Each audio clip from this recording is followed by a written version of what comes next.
set of questions are going to be for both the city as well as for the schools. So we're going to take turns, I guess, answering those questions, okay? So we'll start with the mayor on this first one to kick it off.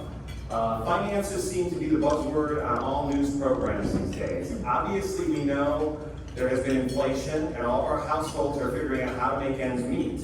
Can we start with the city and then the schools to have you talk about what each of your finances look like currently and into the near future? Thank you. Are we on here? Yes. If this goes south, it was her idea to do it this way. Well, but I got the text this morning saying you were going to carry me through, so I felt better. If you don't know, there'll be a lot of banner here today. And if you don't know, this sitting stuff is not my forte. I like to walk, and I've been told that they're going to put a seatbelt here if I don't. But the revenue in the city of Elyria in January and February was a little bit higher than it was in January, February of 23. As we got into March of 24, we kind of seen it get flat. It's not increased, it's not went down. Financially, the city is in a very good situation right now. We have about $14 million in our general fund. Now, when someone hears that, they think, well, you guys are pretty flush with dollars. And when you look at the ARPA money that the city got, and the fact that the city and city council was very smart in infusing the ARPA money into our general operating expenses, particularly with our police and fire department. $14 million will not last long when you consider the future expenses. As we go into 25, 26, and 27, they're going to have to come out of that general fund budget of $14 million. We have about 45 combined police and fire personnel that are currently being paid out of ARPA, and that was by design of City Council and Finance Director's Office to help with our general fund budget. But those 45 individuals, come 25, are going to have to come out of the general fund. They're going to have to go back. All of our ARPA dollars have been appropriated in one capacity or another. So at the end of this year, there's no ARPA dollars available. So they'll have to go into the general fund. And part of the reason why we did it that way, and I was the safety director when they started that, and then council carried that on, as well as Mayor Whitfield, was so that we could build up that general fund account. So when we knew the ARPA money was gone, we would still be able to obviously keep our police and fire. So that's 45 people is roughly about $5 million to the general fund. So if you take a look at it from that standpoint, we're 2.5, 3 years away from that $14 million being kind of eaten away. So if my administration and our city employees are doing our jobs on the economic development side over the next couple of years, we hopefully are going to be able to balance that out. You'll hear some of those things here shortly. But we are in a good position. I know the school district and Anna probably talk about this, just passed issue 21 and 22, so they're sitting pretty good on tax levies. As far as the city of Elyria is concerned, our issue $6, the 2016 temporary, we are good on that through June of 26. So we'll probably be looking, as I talked to Mr. Farrell, Mr. Molesky in the Finance Director's office, this is killing me, by the way, having to turn all the way around. We'll have to start looking at getting that levy on the ballot. But last year, in 23, the city passed that 35 or 40 year temporary tax that's been on the books. We were good on that through June of 29. And I can tell you from my administration, we are not looking to increase taxes in the future. We just want to be able to carry what we currently have. But again, if we're doing our job on the financial side, we're sitting good on paper, but we do have some significant expenses that we have to be very cognitive of as we go into 25, 26, and 27. All right. So as Mayor Brubaker mentioned, 21 and 22, I have to start by saying thank you. You know, we get all this data from the state on school levies, and typically renewals pass at a rate of 95% in the state of Ohio. This year it was 70%. But not in Elyria. We passed at one of the highest rates, both, and they're continuing in 10-year, which we've not done in a very long time. So thank you to Elyria. We couldn't do it without you. That was $20 million worth of operating money. So it would have devastated the district. So I wanted to start by saying that. Knowing that, we also had the, we called it ESSER money, the ARPA money, We had $34 million given to us from the state, mainly because we were doing so many things for families. We used, our treasurer, our old treasurer used to call it somewhat of a gift. I never looked at the pandemic as a gift, but the money came at the right time, because right before the pandemic, we were looking at having to go out for new operating money. We were not in a good place financially with costs rising. But because of the 34 million, we were able to put, one of the allowable uses was to put new staff to have that continuum of operating. So we had 41 staff members in that money, and we were able to use the money for any of the HVAC allowable uses in the new building. So we were able to finish the project. So couldn't have done it without it, which is kind of a weird feeling, but we too are having the staff that was in the ESSER ends at the end of September 30th of 24, it's done. All of that money, and those staff members go back into the general fund, which we accounted for.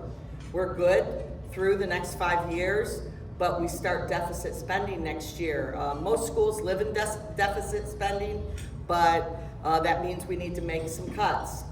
And it may mean we need to come to the community. We have not asked for new operating money in the Elyria City Schools since 2010. Now that is unheard of. It's a 3 to 5 year cycle, typically, in the state of Ohio. So we've gone 14 years without asking for new money. So we may be knocking on your door in a year or two, but we've had 20 plus years of clean audits, and we do a great job in the Elyria City Schools of watching the financial status. Okay, collaboration is another great buzzword.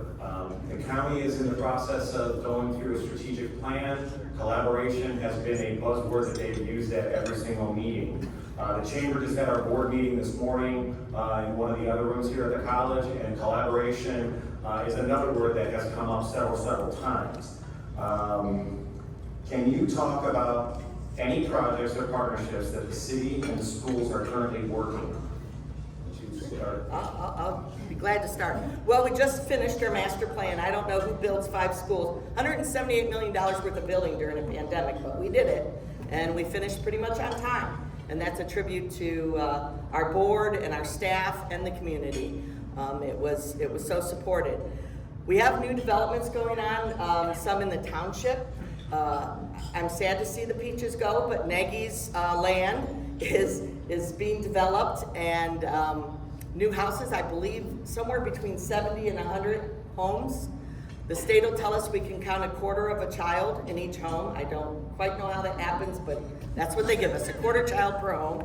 So we also have building going out on Fowl Road, and we had a developer just buy Windsor and Prospect property, and we're in the works of looking at the old Elyria West admin property. So those projects are underway. I don't know if you want to cut to projects and then we can talk about strategic plan, Mayor, or? I had as projects partnerships. Okay. All right, I'll finish then a little bit on our strategic plan. We just spent last year with Burgess and Burgess working on our strategic plan, which we had stakeholders from the community, we had students, staff, and parents, and it was a great experience. We were able to come up with our 4 objectives, which, so I don't get them confused, but raising expectations for all, supporting students and families. One piece of data I'd like to put out there: during the pandemic, we were serving 55,000 meals a week to students and their families' homes, and that was all done by staff. So that shows you the care that our staff has at the Elyria City Schools, because no matter what, we're going to support our families. So that had to be one of our goals. Also, ensuring adequate resources, which is what we're talking about, and engaging the community. We lost a little bit of that from 20 to 23. Volunteers coming in and getting the community to be a part of what we do day in and day out. And we want to bring those Elyria traditions back and get focused again on being able to support the students and the families with the community. I'd be remiss if I didn't, for partnerships, mention LCC, Dr. Ballinger and Tracy Green and Cindy Kushner over there. I cannot tell you what their partnership with us means to not only the staff but the families through College Credit Plus, the early college program, Pioneer Connections, all of the work that goes into Flex Factor, Next Gen, and working with the companies that need the workforce within Lorain County, and our students are that next workforce. So their partnership with us is unmatched, and we're very fortunate to be in Lorain County, because I know some of my colleagues outside Lorain County don't have the same experience. So Marcia and Tracy and Cindy, thank you, because that partnership is wonderful. One other really quick partnership, I have to, Franco Gallo, I'm not sure where he's sitting, in the back, superintendent of the ESC, the Educational Service Center.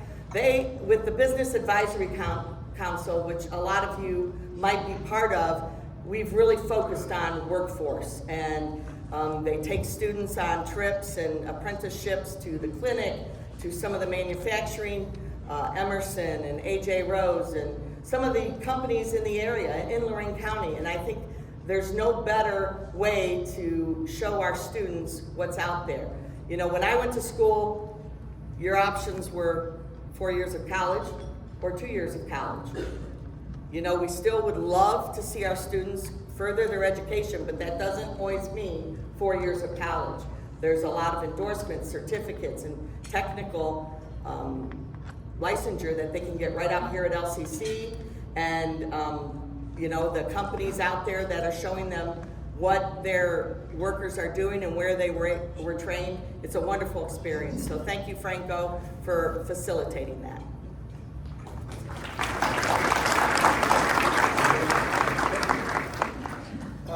Since she alluded to LC3, I will start off our partnerships as well with LC3, Dr. Ballinger and Tracy Green, in regards to a program that Mayor Whitfield actually started last year in regards to the Skill Up program, where we're able to send students here to the college and learn the skills so that we can put them out in the workforce. So we were able to continue that in 2024. And we announced this a few weeks ago, but we have a very strong collaboration with the college, and I know I've talked to Commissioner Moore about bringing the county into this, but the city is looking potentially to build a fire station in the southeast quadrant of the city, but one of the things we're working with the college on is potentially to build a fire academy. We have a police academy right here on campus, but we don't have a fire academy here in the county, let alone in the city. So I'm grateful that we're able to partner with the college to have those discussions to look at the future of a fire academy right here in the city of Elyria, so that our local fire departments, including our own, has a closer place to send cadets to learn the science of firefighting. So we're thankful to the college for that. Elyria City Schools, one of the big projects that we collaborate then on was the school resource officer. And Officer Figul is here today, has done a phenomenal job with the school district in keeping our students safe, so we're very fortunate to be able to work with the school district on that. Just after I took office, I reached out to Dawn Culvert, who also worked for Mayor Whitfield, and I asked her if she would continue to stay on as an Assistant Safety Service Director and work with me on economic development, because my forte is, quite honestly, was not economic development. It was, you know, Mayor Brenda, Mayor Whitfield, Mayor Grace had me doing other projects and learning processes, but economic development was not in my wheelhouse. And she agreed to do that, so I asked her in early December to start reaching out to our business partners here in the community. And to date, we have met with, face-to-face, 42 of our major business partners in the community, including several small businesses. And what we've been able to uncover is about $100 million worth of future expansion and growth within the city. And I do want to run through a couple of them. One of the big ones, when we talk about collaborating partner, it is with the commissioners, specifically Commissioner Moore has kept me involved with the Port Authority in regards to the Midway Mall project, and we're all very interested to hear what comes out of that. I'm hopeful, I mean, I have my idea what I'd like to see, but I'm hopeful that the Port Authority will be making a decision too. here very soon, because that's a big part of the growth here in the city. And one of the proponents of this project is projecting 800 to 1,000 jobs and about $2 million in income tax revenue to the city. And that organization has always, in everything they've done, overachieved based on their projections. So we're very fortunate to have a partnership with the county and the Port Authority in the Midway Mall project. McGregor Pace, you've read about them. They're the organization that's building, they've already started to remove trees over behind Lowe's. The first phase of that is a senior center. It's about a $9 million project, 40 to 50 jobs come to the city. The second phase of that is about $22 million senior housing complex. That's about 70 units for 55 and older. That's going to go on the same property over there behind Lowe's. We have a new hotel. I can officially announce this because I know they've reached out to the school district on the abatement. So the gentleman who owns the Marriott at Courtyard, who I worked with during the building process under Mayor Brenda, and we got the same guy who owns the Hampton, who I worked with under Mayor Grace, is going to build another hotel. I think it's 96 units, right in between the two that are there. That's about a $9.5 million project, and we expect the groundbreaking on that sometime in the fourth quarter of this year. The project that started last year and is carried over on Foster, where the old Jefferson Junior High used to be, that'll be coming down here probably late summer. We have the Foster Loss, which is again another 55 and older community that's going to go in there. That's about $28 million of investment that's coming to the city. Again, another partnership with the Lorain County Land Bank, Lorain County Commissioners, and Lorain County Port Authority. We're able to work with one of our largest employers in the city, Elyria Foundry.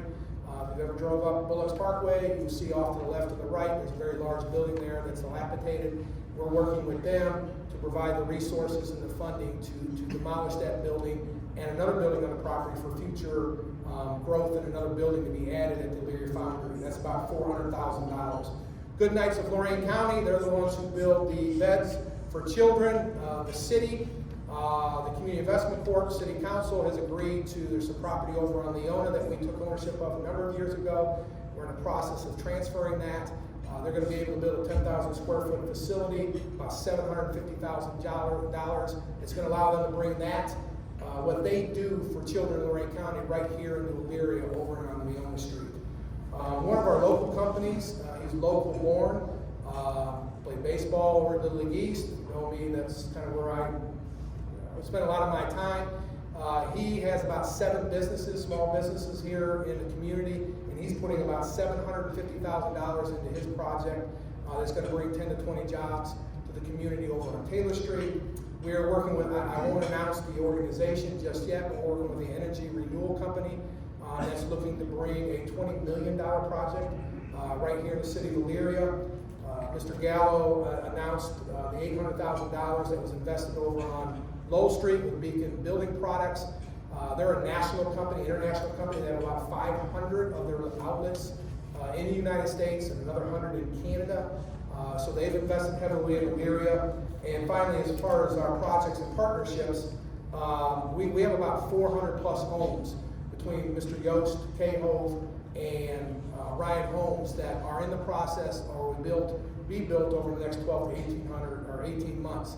What that means to Elyria, those are mostly single-family homes that are coming here, which is going to bring hopefully young families, working young families, students to the Elyria City School District, and ultimately, hopefully, tax base to our city. So we have a lot of things that are coming up and are happening here in the city of Elyria that I'm extremely excited about. I'm extremely proud of our staff. Ms. Calvert has spent a significant time with me over the first 4 months, sometimes to her chagrin, because I'm not a very patient individual. So, but we look forward to these future projects. Mayor, repeat how many new homes? Roughly about 400. 400 new homes, that's awesome for Elyria. And emerging workforce, we've been talking about this at probably every meeting that we have with the Workforce Development Board. Mike Longo's here, OMJ. Our board members are here, Lisa Hudson, as well as Rob Duncan might be out there somewhere. I know our county commissioners are involved. I think, you know, our focus is so zeroed in on what those students, getting them here to stay, make sure that they have a job to get, make sure that they can make good money, buy a house, raise a family here, and kind of continue that cycle. So that's awesome. Absolutely. Safety in today's world is vital. We've all just experienced one of the most exciting events in the past few decades, the solar eclipse. The Chamber, along with Joe Pernesti at the fire department and our EMA director, had a whole meeting about it just to keep everybody safe. Now, most people said, you know, oh, well, it was a letdown. At the end of it, I look at it like we did what we were supposed to do. We made sure everybody kept safe, and that's the most important part. City services, safety services have all worked together to make sure we do what is right. How do we keep this safety culture prominent in the city and with the schools? Well, this is where our partnership with the city is probably most predominant. As Kevin mentioned, Joe Figula is at the high school every day. Couldn't ask for a better SRO at the high school. He went there, he knows the families. It's kind of funny, some of the kids say, we know the policeman that drives around in the PD mobile. And that's what we had his car wrapped. And it's nice because that's a friendly relationship with our first responders, and that's what we want in our community. But we also have other officers that help at the Northwood and Eastern Heights campus. I mean, those are very large buildings. Eastern Heights campus, where I went, is 148,000 square feet. That's a pretty big building. It's about half the size of Elyria High School. And we also have a sheriff deputy out at the West campus and work with the sheriff's department very well. But we couldn't ask for a better team whenever we've had some lockdowns and things happen. We all get together, we debrief with the fire department and Chief Pernesti and Chief Pelko from the police department, and we sit down and we make it a conversation on how do we do better, how do we get better, and how do we protect our students and staff. So I couldn't ask for a better partnership there. Also, one of the things we've worked on most over the last 5 years has been what they call SEL, social emotional learning. The mental health issues within our families and the crisis within our families is so prevalent. And we have made the commitment that we needed to provide these services on campus. Our families don't have the means to get elsewhere. So every one of our buildings has a school counselor, a social worker, a nurse, and a health aide. Not to mention, we added administration and teachers and paraprofessionals. So we have that commitment to serve our families in whatever capacity they need. And it really has meant the world to the families. We just partnered with Donna Rivera. I don't know if Donna's here. We have an assessment center on our West campus, so that when families have crisis or have issues, they can go right down the hall. They don't have to go over to the police station or the county building. So we're always looking for ways to help our families, and the partnership again with the county, the city, I couldn't be more proud. Couple things that we're doing within the district. We have 3 social workers, 2 social workers and what we call a BRIC, a behavior response coordinator, which we have at each grade band. They created a program called EVADE, and they've been presenting it all over the county and state. It stands for Elyria Vape, Alcohol, and Drug Education. Now, back when we were all in school, it was smoking in the alley at Elyria High or whatever, right? It was cigarettes. Well, now it's vaping. And it's not as easy to catch vaping because it often doesn't have a smell, but it is so harmful for our students. So we have 3 very well-trained social workers and coordinators that created this program. It's based on modules from Stanford University, and I'm very proud of the work they're doing. We've seen, I think they've had upwards of 50 plus students go through the program, and there's a first layer and a second layer in case they come back for a second round, but we've had some success, and that's what it's all about. Want to shout out to Ely, Hamilton, and Eastern Heights Elementary. They won state awards on PBIS, which is Positive Behavior Intervention Strategies. We're models for the state and the county, and doing just great work to help our students become successful citizens. So that's safety. Thanks for the partnership, because we couldn't do it without the city.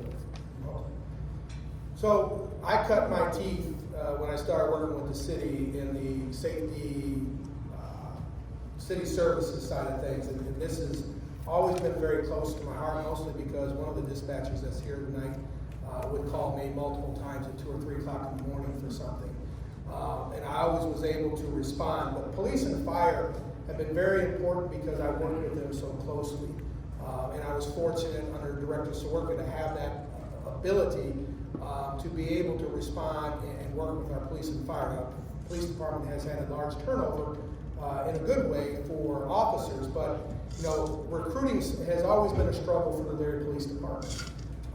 And you know, Sergeant Mahoney is the officer that works directly with the recruiting, but also with one of our civilian employees, Dana Linden, who works in our HR department, but works very out of the police department.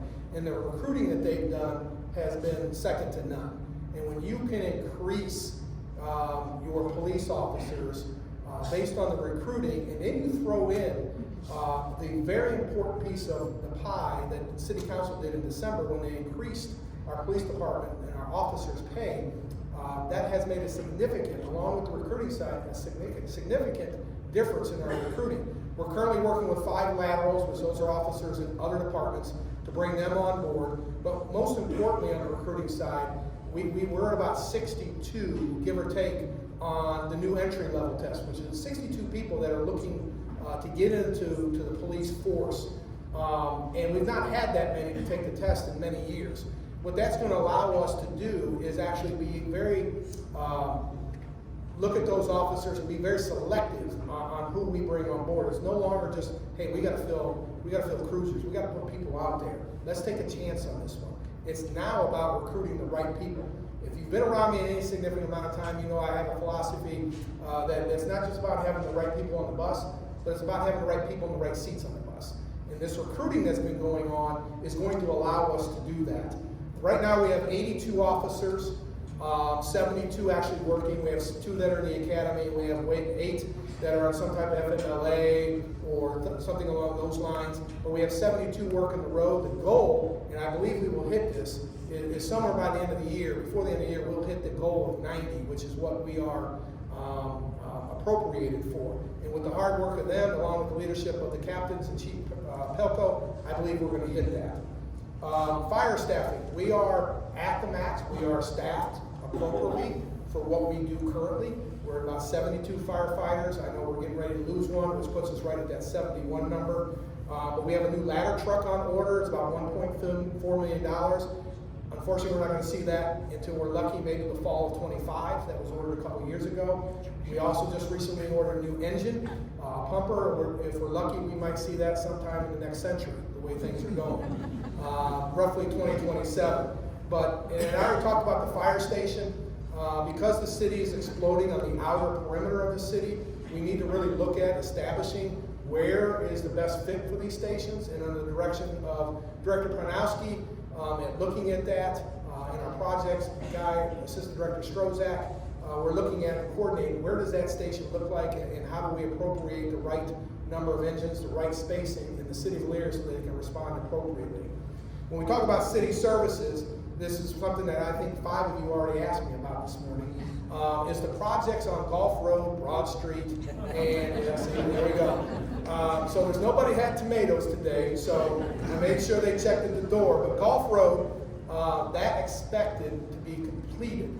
Basically, Poplar to Harwood to Dilworth, all the way up Gulf, and all the way down to the railroad trestle on East Bridge is expected to be completely done, paved, and ready to go before school starts in the fall. That's the projection. Thank you. You're very welcome. So we're looking forward to that, and then there'll be a break of that project until 2026. And the next phase of that, they'll bore underneath the railroad tracks and move towards Park Avenue. The other 2 big ones is Cleveland Street and Broad Street. Those are expected to be done at about the same time.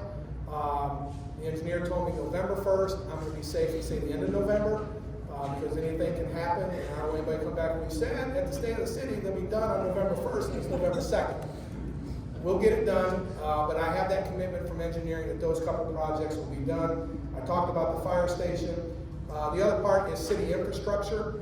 Our roads, city council will be discussing tomorrow on the next road paving projects to start resurfacing. We have buildings that we are putting in the city. We're putting significant dollars into City Hall, our police department, our fire departments. So we're looking at making some investment there. And then the biggest one, quite frankly, for city services is we've got to get better at sewer and infrastructure.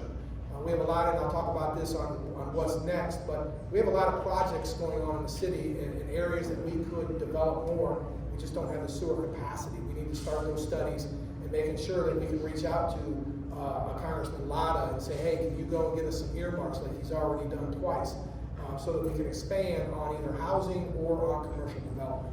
So again, things are looking up, but we have a lot of work to do. It's good to hear about those roads getting done at some point. Yes. As somebody who's at the college at least 6 times a week, getting from downtown Elyria to here is difficult at best sometimes. So glad to hear that's going to be moving forward. Every community has its own history, its own culture, its own way to do things. Elyria celebrated their bicentennial in 2017. The county's celebrating theirs currently right now. We know that there's a lot of history here. What does the future look like for community living and changes we might expect for the city and the schools as we look forward? Please do. Well, when I think of community living, I wanted to think about it within the walls of the school district. So I think about what goes on there that is just phenomenal. And this is my 32nd year in the Elyria City Schools working, but I always tell everyone I've been there since I was 5. So I will tell you that my first job was at Jefferson, and now I'm old enough to live there in the 55 and older. I might have one next door to you. Thank you. But anyway, boy, this is an area that just makes me beam, because those of you that know Elyria City Schools and know what we represent, and over the last 5 years, it's been difficult because we couldn't do a lot of the things that we normally do. So I'm talking about the Fine Arts program, and I mentioned that first because I know Lily's over there, and she's going to be Ariel, did I say that right? And the Little Mermaid. I don't have kids, so I don't watch Disney movies, but she says she's going to be Ariel and Little Mermaid, and that's not this weekend, it's next weekend. And there's 3 shows, and you need to go at the PAC. But I will say there is no other fine arts program like Elyria City Schools provides. Between the instrumental music, which we just added 5th grade back to the instrumental music, we had taken it away during COVID, and bolstering the programs up again. We lost a lot of our kiddos, that weren't coming to school because they were learning from home. Our vocal music program, and then our band and our orchestra. It's phenomenal. Then you have to think about the visual arts and the things. I know right now, we have till the end of April, over at the ESC, Elyria is the art show. The talent that our students have and our staff is just unmatched. And then you go to the clubs. I have to give a shout out to Amanda Belcher over there, who is one of our advisors for Link Crew. It's one of the most successful clubs up at the high school. It's a mentorship program for our freshmen. And the neat thing is these students are there all year and beyond for those students that are coming to Elyria High. Elyria High is a big place. It's like, we call it the mothership. It's 2,000 students, and then you throw in the staff of 200. It's like its own little village up there. So that program is so successful and does help. And we brought it down to, it's called Where Everybody Belongs Web at the middle school. But we have over 200 clubs and organizations that our students can be a part of.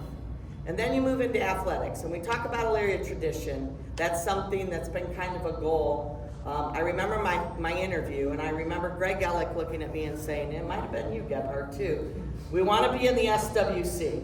So we're in the SWC now, and we're competing against schools that are close. We're not going way out to Mentor and Solon anymore, and it's been phenomenal. But I will tell you that we've struggled with our athletic programs. And that is something we're building on. I don't know, it was on the board agenda, board minutes, but we created a new position called the Director of Sports Performance that is going to be zeroing in, it's a full-time administrative job, zeroing in on the nutrition, mental health, and physical health, strength and conditioning of our students. And that's something, a lot of, T3s out there, and we brought them in a little bit, and they've been wonderful, but we need someone who is Elyria and works in Elyria and knows the kids. So we hired someone who is a beloved teacher at the high school, and he's done this. He was the strength and conditioning person out in Columbia, who has a very successful program, athletic program out there. So we're looking forward to that. He's already working. There's going to be some connections with the city on some of our hashtags. So we want to make it a community event that everybody on Friday night, it's Friday Night Lights. We're all out at the stadium, right? We're filling the big house. Our basketball team had a wonderful year this year, and they're young. We only graduated one senior, and we have some really successful players coming up. And then the wrestling, the volleyball, all of that. What I know about our students, when they're engaged in extracurriculars, co-curriculars, clubs, they're successful in the classroom.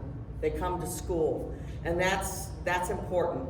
So we want to start getting the community more involved, get some of those old Elyria traditions back, and do what we need to. Our robotics team is ranked in the world. We have partnerships with Nordson and Nord and Stocker on all the STEAM, and we couldn't do it without these foundations and the companies Emerson and Bendix and Elyria Manufacturing that actually come out and help our students with all of that. Someone once asked me, why would I send my child to Elyria City Schools? I think they were regretting asking me that question. It was like a 3-hour conversation because I could just go on and on, but I won't. But I will tell you, you will not get a better education and a better experience in the Elyria City Schools. And we're both graduates. Yeah. But please tell me, you just did not refer to our stadium as the big house. We're not Michigan. It's a Michigan. Just saying. I want you to get out of here alive, man. What should I call it? Horseshoe? Not big house. It's our big house. Just Mercy Stadium. Yeah, there you go. There we go. Sorry about that. When you talk about community living and culture, I knew coming in that was a big issue within the city and within the city employees. Our employees were worried about the financial state of the city, and again, can't reiterate this enough. We're not in the best position. We're in a good position, but we're not in the best position. We had to, as an administration, make sure our employees understood that everything we're going to be working on is to protect jobs, make sure we're police and fire strong, make sure our programming is there, make sure we have employees to handle that program and to take care of the city services. So culture was a big part of it. And I can't give enough kudos to my administrative staff for the work that they've done when it comes to that. One of the individuals, Jay Lesh, he became the new Kevin. So Jay is the one that gets lucky to be called out and have to go and do some of the things, all the things that I used to do. But from a culture standpoint and a community living, that's important to me to have somebody that was in the police department that understands the community, is learning from me on how I handle some things within the city, and he has a good engagement process with our residents, which is going to help the culture in our city, but it's also going to help the community living side because we're still dealing with the property maintenance issues that started when Mayor Brenda took office. Quite frankly, she inherited that, and we got to a point where we had it pretty well going in the right direction. We need to get back to that. So when we talk about culture, I got Andy Karstoffen as my executive assistant. I got Megan Pugh is Director Panowski's executive assistant. We got Whitney Trimble that is one of our administrative assistants, and you can throw Dawn Culver, Jay Lesh, Joe Strozak, and Director Panowski into the mix. They took the bull by the horns, and they all have a positive outlook on things, and they worked very well with our employees. And I will tell you, Director Panowski is, I can't say a former Marine because he keeps telling me he's always a Marine, but he has that mentality, and he's able to work with our department heads and our unions to make sure that we're getting the best results when there's an issue that arises. But without them showing the employees in the community that our doors are open, we are there every day. We have people within our office to take the phone calls, and I talk to residents. Now, there's a running joke when we talk about culture, because I have to be involved in everything, but evidently I'm not allowed to be. So they tell me all the time, no, you don't need to deal with that, it doesn't rise to your level. Okay, what does? One day I was sitting in my office, I looked out the window, and one of them came in and said, everything all right, Mayor? No, I'm good. Well, what are you doing? I said, I'm looking out the window. Why? Because evidently this is the only thing I'm allowed to do. It doesn't rise to my level. I actually got to go out on Friday night, getting off task here, but I got to go out Friday night because there was a car in the house, and Jay being new, he was ready to bring an excavator in and tear the whole block down. And I said, slow down, grasshopper, let me come out and take a look at it. But culture is a huge part of things. So one of the things that my staff gets a little leery of when they get a text message from me at night, say, I have an idea. And Director Reardon will tell you this. I have an idea. Oh, here we go. So I had an idea one night to do a snowman contest, and it just took off. Then we built on that. We had an egg coloring contest. It took off. That builds community, and that builds culture within our city. And the amount of people that just gravitated that. We'll have other types of those things as we move on. And the business community jumped right in. Again, community living culture. They jumped right in to donate, including city employees donating prizes. So these young people knew that they're working. We didn't just do 2 or 3. We did 7, 8, 9, 10 winners, if you will. So the culture is a big part of it. I asked Director Reardon when I got in office and said, I want more activities downtown Elyria. I want more activities this way. If we're going to redevelop downtown, we got to have people that want to come downtown. So I asked her, let's start on top of when we have a great partnership with Elyria Community Partnership, and they have the third Thursdays, and they do some other events. But I told her I want to build on that. So in June, we're going to have 2. In July, we're going to have 1. In August, we're going to have 1. On a Saturday, we're going to have concerts in the square. In the evening time, we have a couple food trucks come downtown and bring people into the downtown area, because that's still one of our greatest assets. I'd like to take something to the East Falls once we have community groups that are working on that. But bringing people together, the culture side of things, that's all about community living and bringing people and getting them engaged. We have the annual Memorial Day Parade. We have the fireworks. We have Juneteenth holiday. We have the Garford Art Fest is coming back on August 10th. And I know Andrea's here somewhere. She's probably excited to hear me say that. So we're bringing things into downtown, and that's all about community living and culture. People in this city need to understand there are some really good things going on, and we want everybody to be involved with that. And if we can draw that attention to downtown, we'll get more interest in the downtown. And the last part about the community and the culture is, you probably read in the paper, we have a young lady that's going to be housed at City Hall as a pop-up business. It's Creations by Kianda. And she's going to have her little business in there, and the hope is to get her to take a spot in downtown Elyria once she gets this up and running. And I probably get in trouble for saying it, but I'm going to give kudos to WOBL and Mr. Gary Tollett, who reached out to me and Kiana, and they're going to do a spot on them, and they're going to give them 62 commercials between now and when she starts on April 29th, at no cost to her. And every person that goes into that slot after that, he's going to do the same thing for them. So we can't thank WOBL and the community enough for what they've done in bringing that culture and excitement back to Elyria and specifically downtown. You know, Kevin, you mentioned Parks and Rec and Carrie Reardon. You know, growing up in Elyria, there were so many activities in the summer. I grew up in Little Miss softball and all the little things down at Little League East over there with you. That might be where I first met you. Oh, you were north? No, east was better.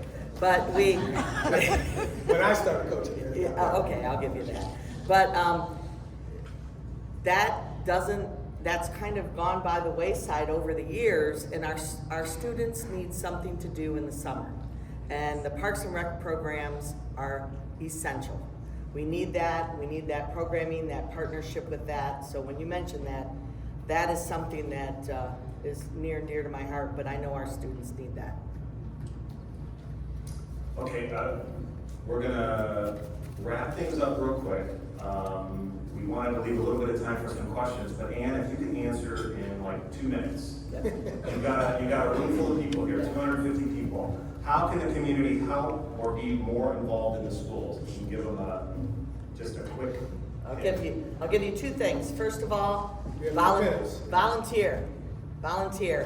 We haven't had volunteers in the buildings for a while because of COVID, and now Open Arms, we even pay for the fingerprinting. We decided to pay for that and use grant money to put into that.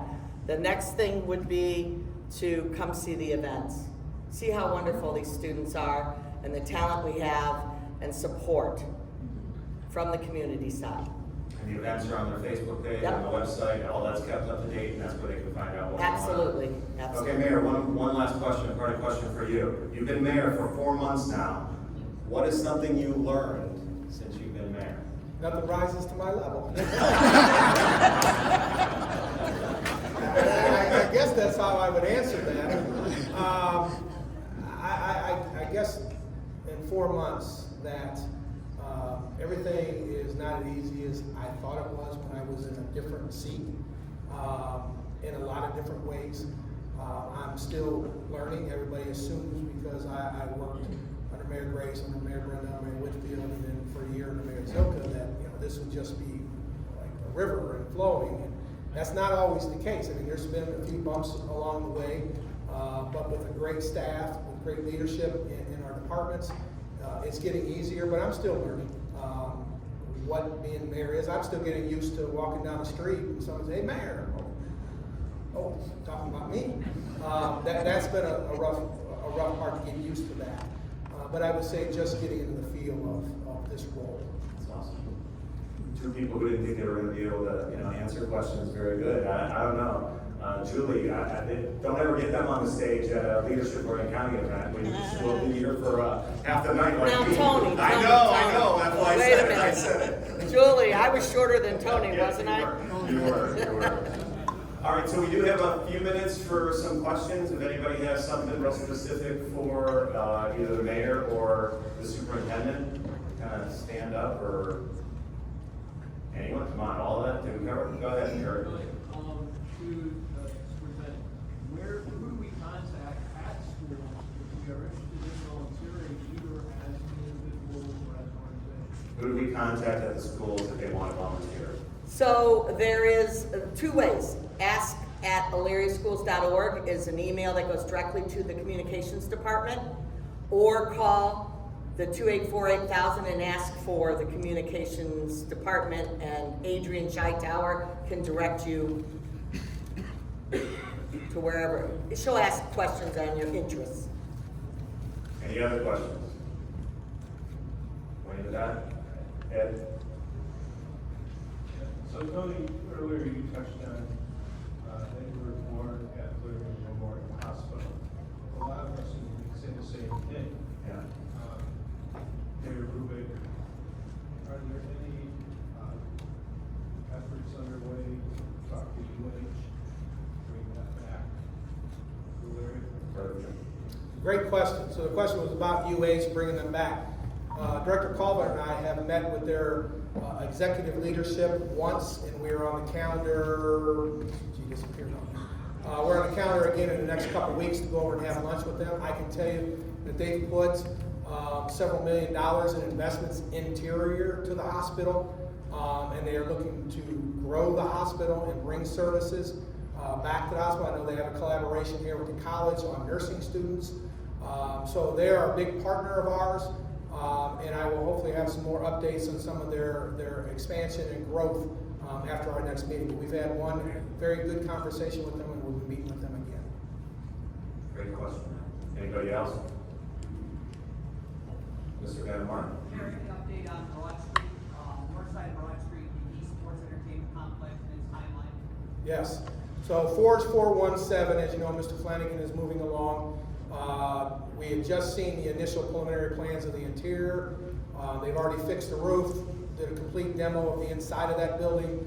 The next phase now is to submit the architectural design for the interior of that building and start to pull permits for the electrical, plumbing, and the HVAC. So hopefully in the next couple of weeks, we will see that movement coming into the building department.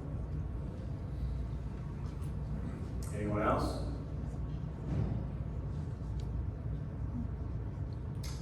Ann wanted to take So, the podium real quick, or? I'm tired of seeing that what you run in every day on Facebook, Mr. Mayor. You want that to get muddy? Is that what you're saying? Well, at least have some spirit here. So every year we do a theme in the schools for our staff. This year it was, it's a great day to be a pioneer. And if you call the schools, that should be what you hear first. But we had a bunch of different sayings on the back. And just to let you know how amazing you are. And Tony, I know, did you graduate from Elyria? I'm an Emerald King, I'm sorry.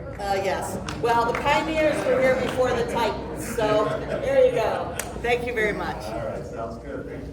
I do want to thank the college and their culinary arts program and the dessert program, Dr. Ballinger, Tracy Green, for having us here. Tony, thank you to the Lorraine County Chamber of Commerce, Sunrise Rotary, Elyria Rotary, for just having us here at Elyria City Schools.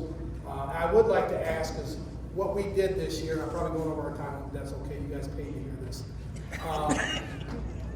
I asked our team to pick 2 or 3 people from the city that may not have had the opportunity to be at an event like this in the past.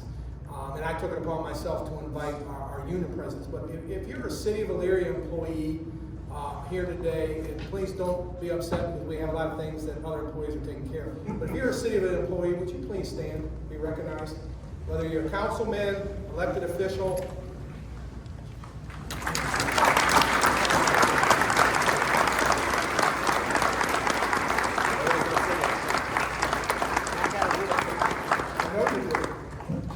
Elyria City Schools.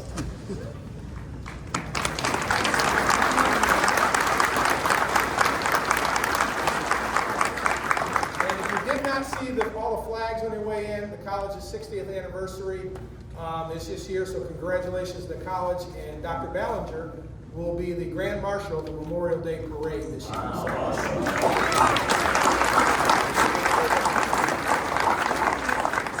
Are you practicing yet, Marcia? There you go.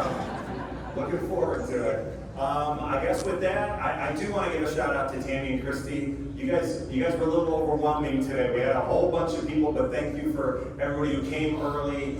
Thank you to Marcus and the staff here at the college. You made everything go off without a hitch, and we are getting you out of here 15 minutes early, so you get 15 minutes more of your day back. Thank you so much. We'll see you on May 15th.